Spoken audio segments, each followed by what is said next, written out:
আসসালামু আলাইকুম এভরিওয়ান। জোর করে বিয়ে গল্পের 14 নম্বর পার্ট নিয়ে চলে আসলাম। তো বেশি কথা না কয়ে চলুন গল্প শুরু করা যাক। রাত তখন 11টার কাছাকাছি। উনি মাত্রই থানা থেকে ফিরলেন। উনি ফ্রেশ হতে গেলেন। আমি টেবিলে রাতের খাবার পরিবেশন করতে লাগলাম। কিছুক্ষণের মধ্যে উনি এসে চেয়ারে বসে আমার দিকে তাকিয়ে হেসে বললেন, একা একা ভয় লাগেনি তো? আমি ঠোঁট ফুলিয়ে বললাম, পুলিশের বউদের ভয় থাকতে নেই। আমার কথায় উনি শব্দ করে হেসে উঠলেন আর বললেন, হ্যাঁ তা তুমি ঠিকই বলেছ। রুদ্র মির্জার বউ হয়ে ভয় পাবা তা কি করে হয়? তারপর ওনার প্লেটের খাবার দিতে দিতে বললাম, ফ্রিজে মাছ ছিল, ওগুলা অনেক কষ্ট করে রান্না করেছি, আর ডিম আর ডাল, ব্যাস আর কিছু রান্না করতে পারিনি। খাবার ভালো না হলে কিন্তু একদম বলবেন না, দরকার হলে পানি দিয়ে গিলে খাবেন। আমার কথায় উনি পানি খেতে খেতে বললেন, শিখে নিতে বলেছিলাম সব। আমার এসব হেলাফেলা একদম ভালো লাগে না। আর এখন তো ওই বাড়িতেই আছো, তা না করলেও চলবে তোমার। কিন্তু তোমার ফাইনাল এক্সাম শেষ হলে এখানে থাকতে হবে, তাই ভালোভাবে সব শিখে নিবা। আমি মুখ কালো করে বললাম, আমার কাজ করতে ভাল লাগে না। উনি আমার দিকে ব্রুকুসকে বললেন, খেতে তো নিশ্চয় ভাল লাগে, ঠিক সেভাবে কাজও করবে ভালো লাগবে। আমি এসব বাচ্চামো কথা একদম পাত্তা দিব না, সব শিখে নিবে বলে খেতে লাগলেন। খেতে খেতে বললেন, ততটুকু খারাপ হয়নি, ভালোই হয়েছে, তুমিও খেয়ে নাও। তারপর আর কোনো কথা না বলে আমার খাওয়ার পর্ব শেষ করলাম। সব গুছিয়ে রুমে আসতে আসতে ওনাকে বললাম, আপনার সত্যটা বাসায় বলবেন না? উনি বিছানায় শুতে শুতে বললেন, আপাতত বলার মুড নেই। আমি বললাম, বলে দিলেই কি হয়? ওনারা জানলে প্রথমে অভিমান করবে, পরে সবাই কত খুশি হবেন। শ্বশুর বাবা সব থেকে বেশি খুশি হবেন, দেখে নিয়েন। উনি আমার দিকে ব্রুকুসকে থাকিয়ে হালকা চিল্লিয়ে বললেন, এজন্যই তোমরা মেয়েরা কিছুই বলতে নেই। তোমাকে আমি জীবনেও সত্যটা বলতাম না, তুমি কেমন জানা আছে আমার। আর তুমি ভাগ্যক্রমে সত্যিটা জেনে ফেলছো। না জেনে হলে তোমার মতো স্টুপিডকে আমার জীবনেও বলতাম না। আর হ্যাঁ, এখন আবার ন্যাকা কান্না শুরু করে দিও না বলে রাগ নিয়ে অন্য পাশে শুয়ে পড়লেন। ওনার কথায় আমি সত্যি সত্যি কষ্ট পেলাম আর চোখে পানি চলে আসলো। উনি মাঝে মাঝে এমনভাবে কথা বলেন যে আমার হৃদয় ক্ষতবিক্ষত হয়ে যায়। আমি নিজেকে শক্ত করে ওনার পাশ ফিরিয়ে শুয়ে পড়লাম আর মনে মনে ঠিক করলাম, কালকে আমি ওই বাসায় ফিরে যাব। এখানে ওনার অপমানজনক কথা শোনার বিন্দুমাত্র ইচ্ছা নেই আমার। সে রাতে আর আমাদের কথা হলো না। যেভাবে রাতটা পার হয়ে গেল, আমি অভিমান নিয়ে ঘুমিয়ে পড়লাম আর উনি রাগ নিয়ে। সকালে ঘুম থেকে উঠে আর ওনার দেখা মিলল না। বুঝে গেলাম উনি থানায় চলে গিয়েছেন। প্রথমে একটু খারাপ লাগলেও রাতের কথা মনে পড়তে আমি ফ্রেশ হয়ে বোরকা পরে নিলাম। তারপর দরজা তালা দিয়ে বেরিয়ে পড়লাম বাহিরে। এখন অনেকটা চেনা জায়গা, আমার কাছে যথেষ্ট টাকা ছিল, তাই আমি একটা অটোতে উঠে পড়লাম। উদ্দেশ্য আমার নিজের বাড়ির আব্বুর কথা ভীষণ মনে পড়ছে। মনে মনে ভাবলাম, আচ্ছা আব্বুর কি আমার কথা মনে পড়ে না? সেই দিন তো আমার কোনো দোষ ছিল না, সেটা কি আব্বু বুঝতে পারেনি? অনেকক্ষণ জার্নি করার পর নিজ বাসায় এসে মনে আমার একদম ফুরফুরা হয়ে গেল। আজকে হয়তো আগের মতো আম্মুর হাতে চোর খাবো কেন? আসলাম এই বাড়িতে তাই। তবে আমি নিজেকে আগে ভাগে রেডি করাই রাখলাম প্রচুর বকাচকা খাওয়ার জন্য। কলিং বেল দেওয়ার কিছুক্ষণ পর আমার ছোট ভাই লিমন দরজা খুলে দিল। সে আমাকে দেখে হতবাক, চমকানো দৃষ্টিতে তাকিয়ে আছে। ওর দিকে তাকিয়ে খিলখিল করে হেসে উঠলাম। বললাম, ভাই আমার, আমি না থাকায় তো বহুত ঘরের রাজত্ব করছিস, কিন্তু এখন আমি চলে এসেছি। লিওন আমার দিকে তাকিয়ে দাঁত বের করে হেসে বলল, দেখবি আম্মু তোকে ঝাড়ু দিয়ে মেরে বের করে দিবে। আমাদের কথার মাঝে আম্মু আঁচল হাতে মুছতে মুছতে বললেন, লিও বাবা কে এসেছে? বলতে বলতে দরজার কাছে আমাকে দেখেই থমকে গেলেন। আম্মুকে দেখে ভয়ে আমি চুপচাপ দাঁড়িয়ে রইলাম। আম্মু হঠাৎ গম্ভীর গলায় বললেন, ভিতরে এসো।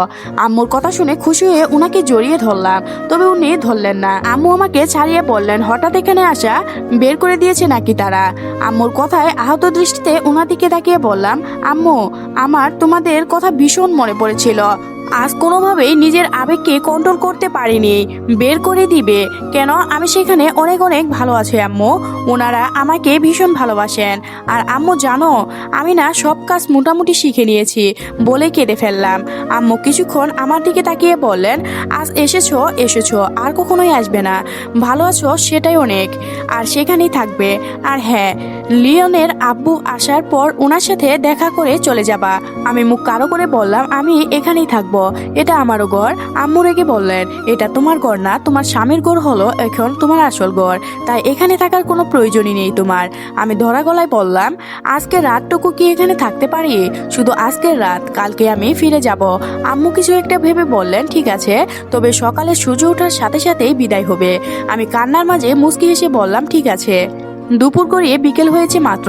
আমি আমার রুমে শুয়ে শুয়ে ফ্যানের দিকে এক মনে তাকিয়ে আছি আর ভাবছি যা শুনলাম তা কি সত্যি নিজেকে হুট করে মৃত মৃত মনে হচ্ছে। তখনই দরজার বাহিরে আব্বুর গলা শুনতে পেলাম। উনি বলছেন, মা আমার এসব কথা ভেবে তুমি কষ্ট পেও না প্লিজ। মাই মিসেস দরজা খুলো। আমি রোবটের মতো দরজাটা খুলে দিলাম। তখন আব্বু আমার রুমে এসে আমাকে জড়িয়ে ধরে বললেন, তুমি আমার মেয়ে নূর, আমাদের শিক্ষায় বড় করেছি, তুমি তোমার আম্মুর কথায় কষ্ট পেও না। উনি এমনি এইসব কথা বলেছেন।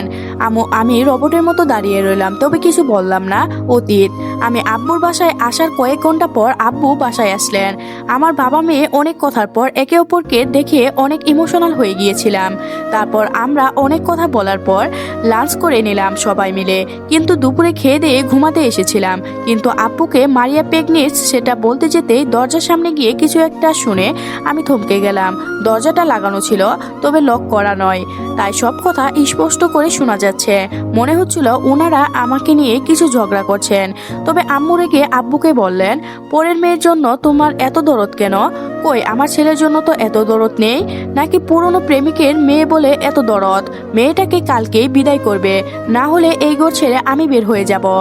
আব্বু বললেন, রেহু এবার কিন্তু বাড়াবাড়ি হয়ে যাচ্ছে। শায়লা কখনো আমার প্রেমিকা ছিল না, সে শুধুমাত্র আমার আপা ছিল। ভুলে যাবা না আমি তোমাকে ভালোবাসতাম আর বাসি। তুমি এমন ভাব করছো যেন তুমি নূরকে ভালোবাসো না। রেহেনা খাতুন রেগে বললেন, একটা চরিত্রহীন মা আর বাবা মেয়েকে ভালোবাসি, আমি কি করব?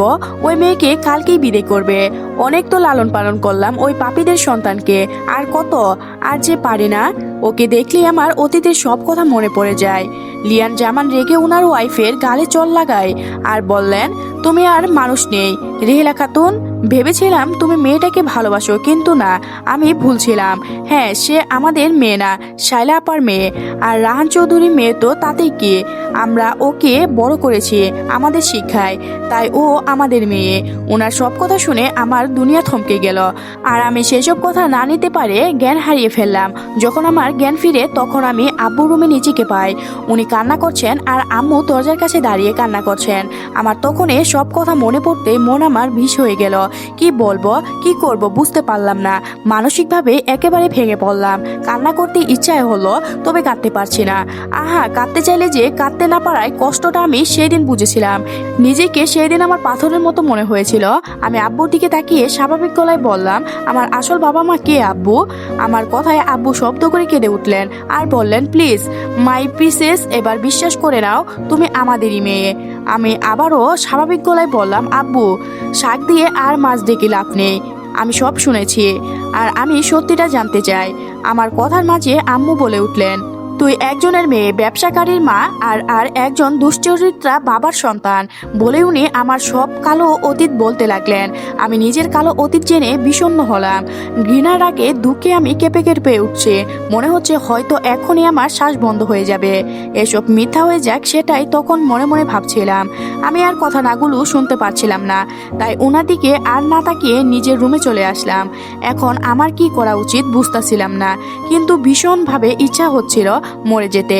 এসব আমি কোনোভাবে মেনে নিতে পারছিলাম না। সেসব কথা মনে পড়তে আমি মানসিকভাবে ভেঙে পড়েছিলাম বারবার। বর্তমান আব্বু আমাকে জড়িয়ে ধরে অনেক সান্ত্বনা দিলেন, তবে আমি শুধু বললাম আমার একটু একা থাকা প্রয়োজন। আব্বু আমার কথা শুনে আমার দিকে কিছুক্ষণ তাকিয়ে রুম ত্যাগ করলেন আর আমি আবারও বিছানায় লাশের মতো শুয়ে থাকলাম। তো আজকের গল্পটি এ পর্যন্ত শেষ হয়ে গেল। পরবর্তী পার্ট কমেন্ট বক্সে লিংক দেওয়া আছে, তো সবাই দেখে নেবেন এবং চ্যানেলটি সাবস্ক্রাইব করে নেবেন। ধন্যবাদ সবাইকে, ভালো থাকবেন।